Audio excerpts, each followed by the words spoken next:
We go right into the Wild here because it's been an interesting start. Yeah, interesting is probably an appropriate way to characterize it. I mean, let's just talk high level here with the Wild. Like, what, given all that we can take from what's happened so far with injuries and whatnot, and the teams that they've gone up against, like, what's your current impression of this Wild team? I mean, kind of right in the middle, especially medium.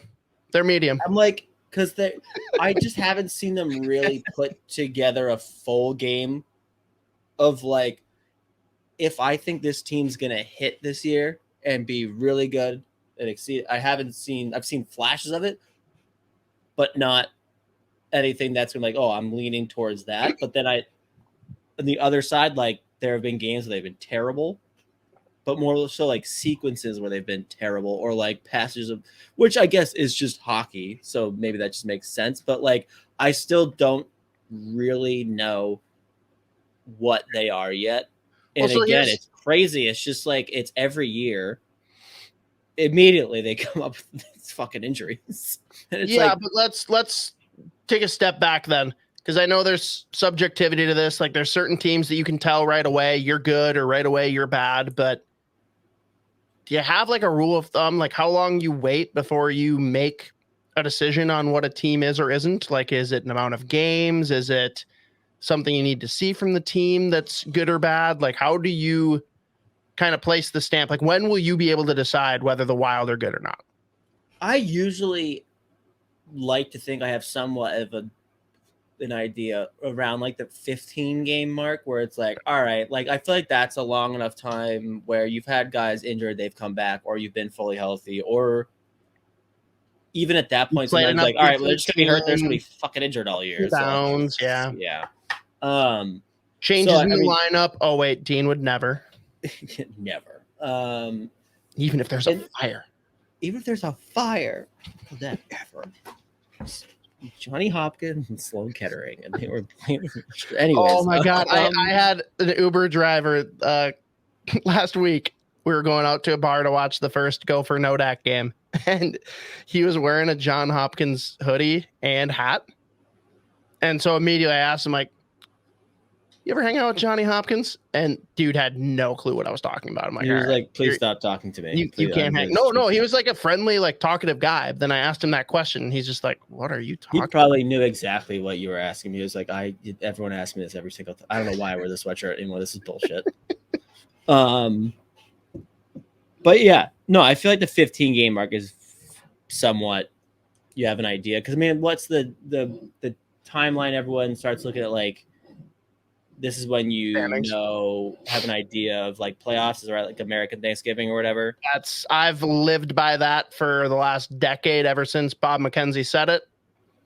And I actually think that's one of the ones where I pulled like the Michael Scott too, where like Michael Scott invented the unicorn.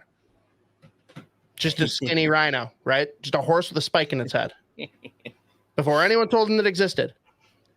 I feel like Thanksgiving was like an early barometer for me in general. And then as soon as he said it, I'm like, okay, I must be right. I feel good about this. I feel good. Yeah, I feel great about this. Yeah.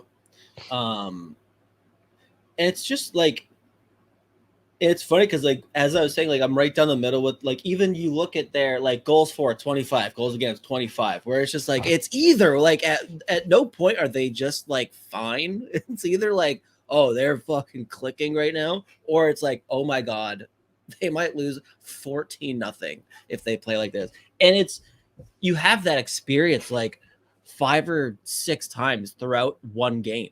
And I feel like I've said that a lot, or I've felt like that probably a lot with Minnesota just over the past few years, which is why they've always like finished where they finished in the standings, and it is what it is.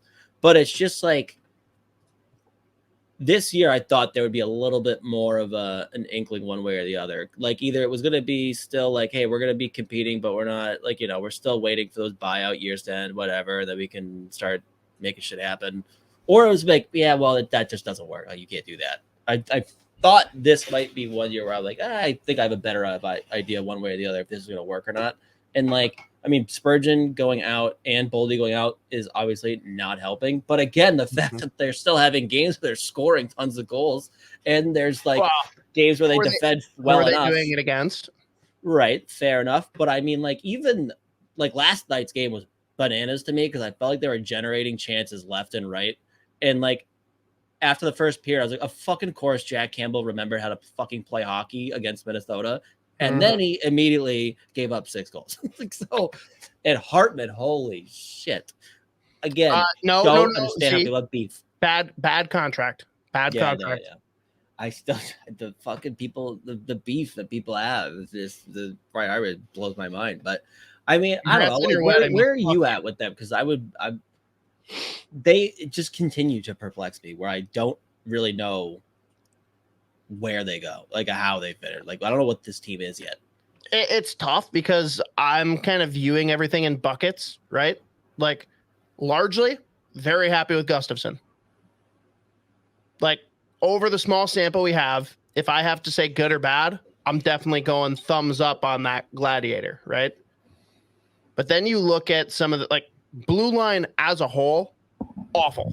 Garbage, disgusting. If Brock Faber wasn't on this team, we'd have a real problem. And then the forward group, there's like hits and misses, which obviously with Edmonton, like you said, we popped off for points.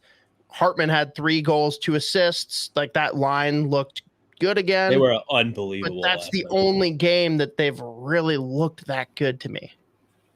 At least consistently, right? Like, there's been games where like they have little flashes, but like they need to be better. They do. Like, I was saying to Isha when we recorded on Sunday for this week's episode, I want Kaprizov to just go and take the Boldy spot because it doesn't matter who they throw on that line. They're generating offense, and we just needed to get him buzzing. But it hit without doing that. I think the third line has been the biggest pleasant surprise because everyone's like, oh, what is happening here? This is just kind of the leftover scraps that just happen to get thrown onto the third line. Rossi looks great. They all look confident and are playing well. I think Gaudreau could certainly be playing better, but it doesn't matter because his dad's not going to bench him. And I think a lot of people won't come out and say it, but I think Foligno has played a lot better than anyone expected. Like, he has done great things, and most people should apologize for being upset about the contract. Now, extra mil or so, extra year or so, worries with trade protection. Like, I get all of it, but so far, he has delivered in the, 5-game sample. Mm-hmm.